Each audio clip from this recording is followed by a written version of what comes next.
Hi అండి, అందరికీ నమస్కారం. ఈ రైల్వే స్టేషను 5వ శక్తిపీఠమైన శ్రీ బాలబ్రహ్మేశ్వర జోగులాంబ శక్తిపీఠానికి వెళ్ళేటటువంటి హాల్ట్ రైల్వే స్టేషన్ ఇది.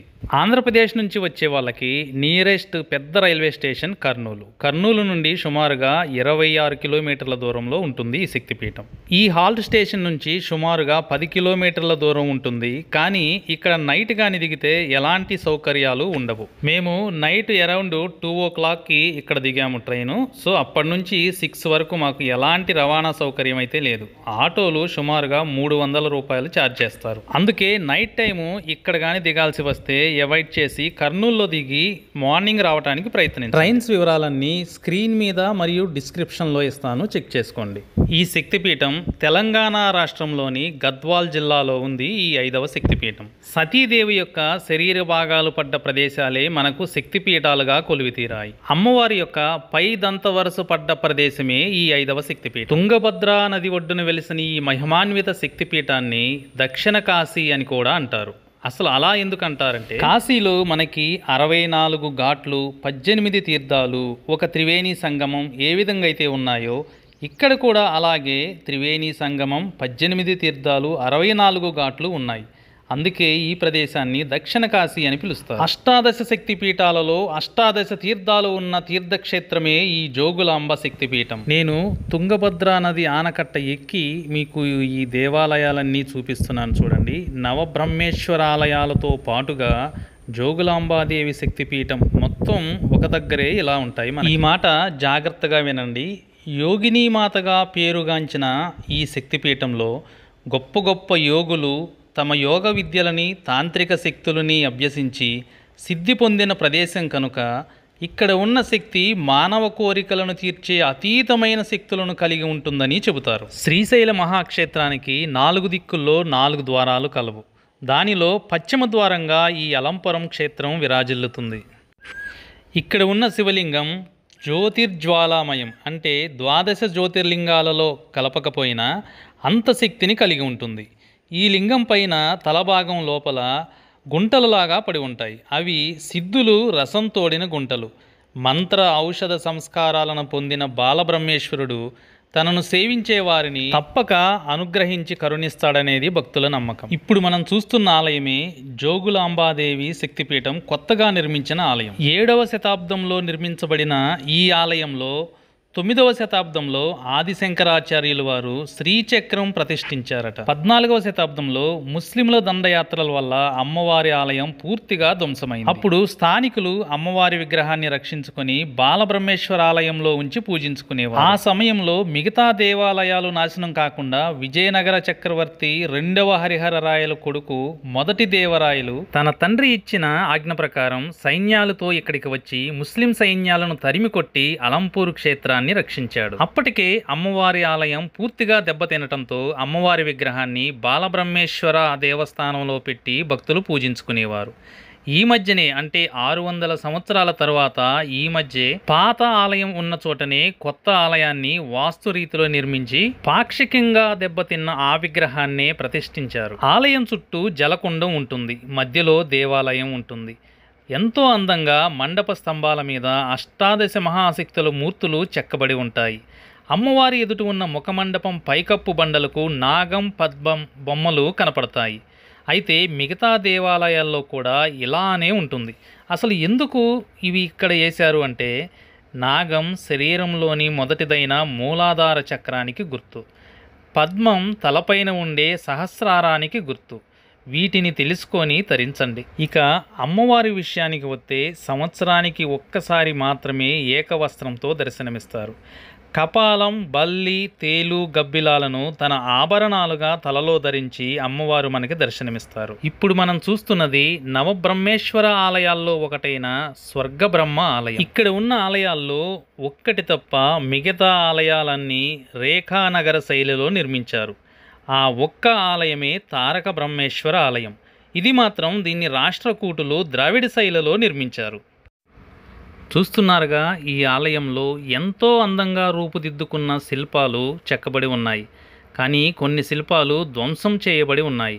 చూడండి, నందికి తలకాయ లేదు, కాలు లేదు. నంది వెనకమాల ఒక విగ్రహం ఉంటుంది. ఆ విగ్రహానికి తల ఉండదు. తలను సపరేట్గా మనం చూడవచ్చు. ఈ బాలబ్రహ్మేశ్వర ఆలయాలు ఎవరు కట్టించారు అనే దానిపై భిన్న కథనాలైతే ఉన్నాయి.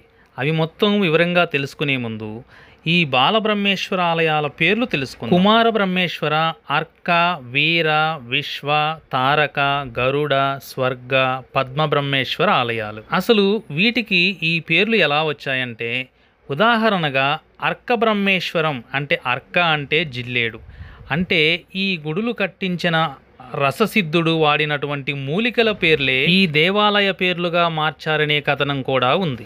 చరిత్రకారుల ప్రకారం అయితే బాదామి చాళుక్యులు అలంపూరులో ఉన్న నవబ్రహ్మాలయాలను కట్టించారు. అందులోనూ రెండవ పులకేశి, పరమేశ్వర అనే బిరుదు కలిగిన రెండవ పులకేశి కాలంలోనే ఈ ఆలయ నిర్మాణాలు జరిగాయట. ఇక పురాణాల ప్రకారం పూర్వం ఇక్కడ బ్రహ్మదేవుడు తపస్సు చేసి శివలింగాన్ని ప్రతిష్ఠించినందువల్ల ఆ శివలింగానికి బ్రహ్మేశ్వరుడని పేరు వచ్చిందని చెబుతారు. ఇక్కడ శివలింగం జ్యోతిర్జ్వాలామయం. దీన్ని అర్చించిన వాళ్ళు అంతులేని పుణ్యాన్ని పొందగలరు. ఇక రెండవ కథ, ఇక్కడ జమదగ్ని ఆశ్రమం ఉండేది. ఆయన భార్య రేణుకాదేవి ప్రతిరోజు ఏటికి పోయి ఇసుకతో కుండను చేసుకుని దీంతో నీళ్లు ముంచుకొని వచ్చేది. ఒకరోజు ఒక మహారాజు తన బహుభార్యలతో అక్కడికి వచ్చి జలక్రీడలు ఆడుతుండగా చూసి రేణుకాదేవి తన మనస్సులో రాజు వైభవాన్ని, అతని భార్యల అదృష్టాన్ని పొగిడింది. మనోవికారం కలిగినందువల్ల ఆ రోజు ఇసుక కుండ తయారు కాలేదు. రేణుక ఆలస్యం చేసి కూడా నీళ్లు తేకుండా రావడం జమదగ్ని తన దివ్య దృష్టితో చూసి భార్యపై కోపించి ఆమె శిరస్సును ఖండించమని కొడుకులను ఆజ్ఞాపించాడు. ఎవ్వరూ ముందుకు రాకపోగా జమదగ్ని పుత్రులలో చిన్నవాడైన పరశురాముడు మాత్రం తండ్రి ఆజ్ఞను శిరసావహించి తన తల్లి తలను నరికి తండ్రికి సంతోషాన్ని కలిగించాడు. సంతోషపడిన జమదగ్ని ఏమి వరం కావాలో కోరుకోమని పుత్రుణ్ణి అడిగాడు. అప్పుడు పరశురాముడు తన తల్లిని బతికించాలని తండ్రిని ప్రార్థించాడు. అప్పటికే రేణుకా తల ఎగిరి దగ్గరలో ఉన్న చండాల వాటికలో పడినందువల్ల మొండెంతో తలను అతికించడానికి వీలు లేకుండా పోయింది. ఇక మీద ఈ తల ఎల్లమ్మ అనే పేరుతో గ్రామదేవతగా పూజలందుకుంటుందని జమదగ్ని చెప్పాడు. ఈ మొండెము బ్రహ్మేశ్వరాలయంలో ఉండి సంతానము లేని స్త్రీలచే పూజలందుకొని సంతానం ఇచ్చే దేవతగా ఉంటుందని జమదగ్ని అనుగ్రహించాడు. ఇప్పటికీ అమ్మవారు భూదేవి అనే పేరుతో స్త్రీలచే పూజలందుకుంటూ ఉంది. ఇక రెండవ స్థల పురాణం చెప్పే ముందు ఈ ఆలయంలో ఒక్కసారి పరిశీలిద్దాం. ఈ ఆలయంలో నేను మొదట చెప్పిన విధంగానే చూడండి, పైన నాగబంధాలు, పద్మాలు కనపడుతున్నాయి. ఆల్రెడీ వీటి గురించి నేను మీకు చెప్పాను. ఈ అలంపురం దేవాలయాలన్నింటినీ రససిద్ధుడు కట్టించాడనే పేరు కూడా కలదు. కాశీ విశ్వేశ్వరుని ప్రేరణతో ఈ క్షేత్రానికి వచ్చి క్షేత్రపాలకుని గురించి ఆ సిద్ధుడు తపస్సు చేశాడు. బ్రహ్మేశ్వరుడు తలపై నుండి, జోగులాంబ నోటి నుండి, గణపతి బొడ్డు నుండి రసాన్ని తీసి ఇస్తారు. దాంతో పరుసవేదిని చేసుకుని సిద్ధుడు ఇక్కడ ఆలయాలను కట్టిస్తూ ఉండేవాడు. విలసద్రాజు అనేవాడు పరుసవేదిని సిద్ధుడి నుండి లాక్కోవడం కోసం దండెత్తి వచ్చాడు ఇక్కడికి. సిద్ధుడు ఆలయ నిర్మాణం పూర్తి కాకముందే గర్భాలయంలోకి ప్రవేశించి బ్రహ్మేశ్వరునితో లీనమైపోయాడు. సిద్ధుని శాపం వల్ల విలసద్రాజు రాజ్యం పోగొట్టుకొని ఎన్నో కష్టాలు అనుభవించి ఒక జింక చేత ఉపదేశం పొంది తన తప్పు తెలుసుకొని తిరిగి ఈ దేవాలయ నిర్మాణాలను పూర్తి చేశాడని ఒక కథ. ఈ అన్ని దేవాలయాల మధ్యలో ఒక దర్గా మనకి దర్శనమిస్తుంది. దీని చరిత్ర ఏంటంటే, కాకతీయ సామ్రాజ్యం పతనమైన తరువాత ఈ ప్రాంతాలలో అరాచక స్థితి చెలరేగేది. ఆ సమయంలో మత ప్రచారం కోసం భారతదేశానికి ముస్లిం సాధువులు, పహిల్వాన్లు చాలామంది వచ్చారు. అలా వచ్చిన వాడే షా ఆలీ వహిల్వాన్.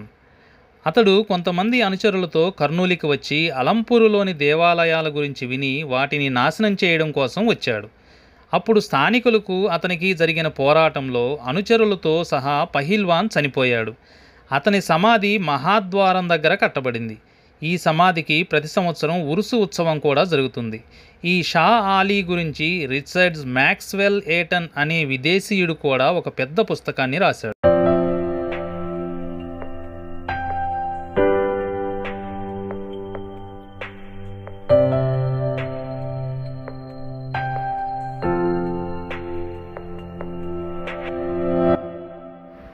ఇక్కడ మనం చూసేటటువంటి శిల్పాలన్నీ సకలం అని అంటారు. అంటే అన్ని అంగాలతో ఉండే శిల్పాలు అని అర్థం. అదే శివలింగాన్ని అయితే నిష్కలం అని అంటారు. అంటే ఎలాంటి కలంకం లేకుండా ఉండేటటువంటి, ఎలాంటి అంగాలు లేకుండా ఉండేటటువంటి ఒక శిల్పం. ప్రస్తుతం మనం పిలుచుకుంటున్న అలంపుర క్షేత్రం పేరు ఎలా వచ్చిందో చూద్దాం. ఈ గ్రామాన్ని ప్రస్తుతం అందరం ఈ విధంగా అంటున్నాం, కానీ శాసనాల్లో హలంపుర, హతంపుర అని, హేమలాపురం అని కూడా వ్యవహరించబడ్డాయి. అయితే ఈ గ్రామానికి ఇదే పేరు అని చెప్పడానికి తగిన శాస్త్రీయమైన ఆధారాలైతే ఏమీ లేవు. పూర్వం నడుకసిరి అనేటటువంటి ఒక రాజు తన ఆయుష్ పెరగడం కోసం భగవంతుడైన హలంపుర స్వామికి కొంత భూమిని దారాదత్తం చేశాడు అనే విషయాన్ని ఇక్కడ ఉన్నటువంటి శాసనం ద్వారా తెలియచున్నది. ఆ శాసనమే రుద్రపురుషుదుత్తుని 4వ శాసనం. ఈ శాసనంలో ఉన్న హలంపురమే అలంపురం కావచ్చు అనేది కూడా ఉంది. ఇక మరి ఒక శాసనం ప్రకారం ఇక్కడ రుద్రపురుషుదత్తుడు 1000 నాగళ్లను దానం చేసిన ప్రదేశంగా ఈ ప్రదేశం ఉండేదని కూడా చెబుతున్నారు. ఇవేమీ కాకపోతే గ్రామదేవత అయిన ఎల్లమ్మ పేరుతో ఎల్లమ్మపురంగా ఉండి రాను రాను అల్లంపురం, అలంపురంగా మారి ఉండవచ్చు అని కూడా కథనాలు ఉన్నాయి. ఇప్పటికీ ఈ అలంపురానికి 8 మైళ్ళ దూరంలో ఉండే ఉండవెల్లిలో ఈ రోజుకి హేమల అనే పేరుతో కిరీటం ధరించిన ఒక శిరస్సు మాత్రం పూజింపబడుతూ ఉంది.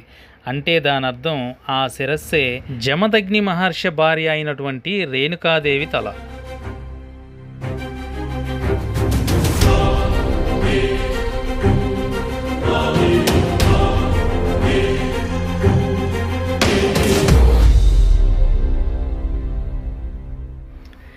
ఈ క్షేత్రానికి బ్రహ్మేశ్వర క్షేత్రం అని పేరు రావటానికి ఇక్కడ నవబ్రహ్మ ఆలయాలే ప్రధాన కారణం.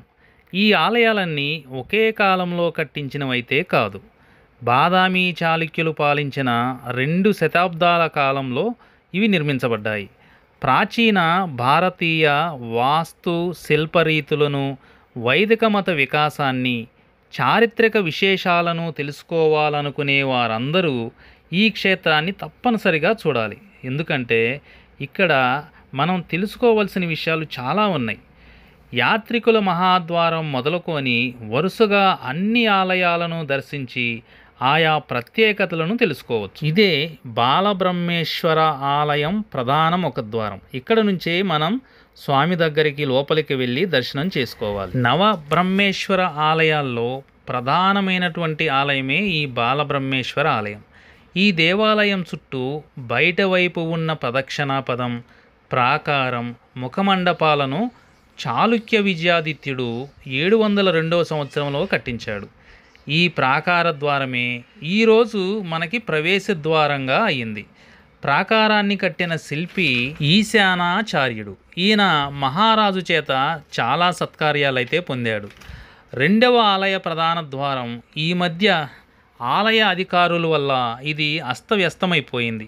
దీనికి 2 వైపులా బ్రహ్మ, అర్ధనారీశ్వరమూర్తులు కొలువుతీరి ఉంటాయి. గోడలకు ఉండే గూళ్లలో అష్టదిక్పాలకులు తప్ప మరే ఇతర శిల్పము కనిపించదు. ముందరిశాలలో ద్వారానికి ఉత్తరాన ఒక చిన్న గుడి, అందులో త్రిమూర్తులు ఉంటారు. తప్పకుండా దర్శనం చేసుకోండి. దక్షిణం వైపున ఉన్న గుడిలో వీరభద్రుడు ప్రతిష్ఠించబడ్డాడు. ఆ పక్కనే నవగ్రహాలు కూడా ప్రతిష్ఠించబడ్డాయి. ఇక 2వ ద్వారం దాటి లోపలికి అడుగు పెడితే ప్రదక్షిణాపదం, మధ్య మండపం, రథం ఆకారంలో కట్టబడిన గర్భాలయం కనిపిస్తుంది. మధ్య మండపానికి 2 పక్కల 2 ద్వారపాలకులు చెక్కిన బండలు నిలిపారు. ఈ గర్భాలయం ద్వారబంధం కూడా సిమెంటు పూతలతో వికారంగా ఉంది. పై భాగంలో సామాన్యంగా కనిపించే గజలక్ష్మి కానీ మరే గుర్తు కానీ లేకపోవడం మరింత ఆశ్చర్యాన్ని కలిగిస్తుంది. లోపలి భాగంలో అంతరాలం గర్భగుడిలో 4 స్తంభాల మధ్య శివలింగం ఉంది. ఈ స్వామి బాలబ్రహ్మేశ్వరుడు. స్థల పురాణంలో ఈ దైవం జ్యోతిర్జ్వాలామయం శివం అని కీర్తించబడ్డాడు. రససిద్ధులు, మహాయోగాచార్యులు సేవించిన ఈ స్వామి ప్రసిద్ధ 12 జ్యోతిర్లింగాలలో చేరకపోయినా క్షేత్ర మహాత్మ్యంలో జ్యోతిర్లింగం అనే చెప్పబడ్డాడు. ఈ శివలింగం ప్రత్యేకమైనది. లింగం తల లోపల చాలా గుంటలుగా పడి ఉంది. అవి సిద్ధులు రసం తోడిన గుంటలు. మంత్ర ఔషధ సంస్కారాలను పొందిన బాలబ్రహ్మేశ్వరుడు తన భక్తులను సేవించి అనుగ్రహిస్తున్నాడు అనటానికి నిదర్శనమట. గర్భాలయానికి 3 పక్కల గోళ్లలో రససిద్ధ గణపతి, అలింగనమూర్తి, 2 సింహాలపై సమభంగిమలో ఖడ్గం ధరించి నిలబడిన దుర్గామూర్తి ఉన్నాయి. ప్రదక్షిణ చేసే దారిలో దక్షిణం వైపున ఒక స్త్రీమూర్తి కూడా ఉంటుంది. ఆమెనే కన్యాకుమారి అంటారు. ఉత్తరం వైపున కొన్ని విగ్రహాలు ఎత్తైన పీఠంపై ఉంచబడ్డాయి. అవన్నీ ఇక్కడే భద్రపరిచినవి. ఈ మూర్తులు ఎక్కడా దొరికినవైతే కాదు, అవి ఇక్కడవే.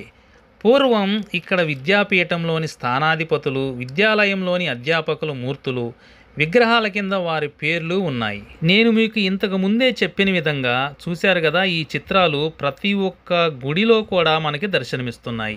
ఈ ప్రధాన బాలబ్రహ్మేశ్వర ఆలయంలోని శిల్పాలు, వాళ్ళ తలపాగలు, జడలు కట్టిన వెంట్రుకలు చూడదగినవి.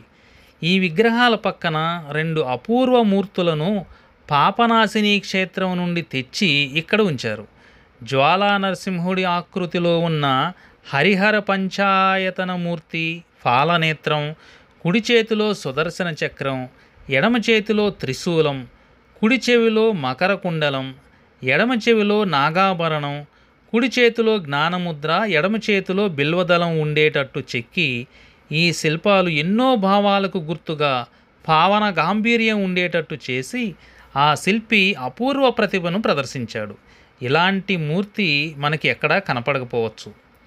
హిరణ్యకశిపుని చీల్చి పేగులు మెడలో వేసుకున్న 16 చేతుల ఉగ్ర నరసింహమూర్తి కూడా మనం ఇక్కడ దర్శించవచ్చు.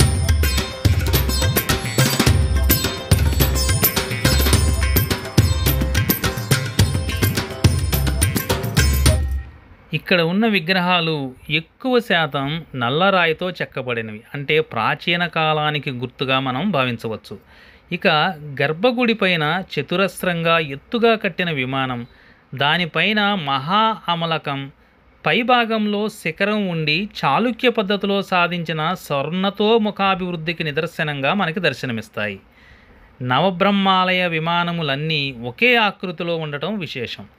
ఈ గోపురానికి ముందున్న సుఖనాశంకు తీర్చబడిన గుండ్రని గూటిలో దండం పట్టుకున్న ఒక పురుషుడి విగ్రహం ఉంటుంది.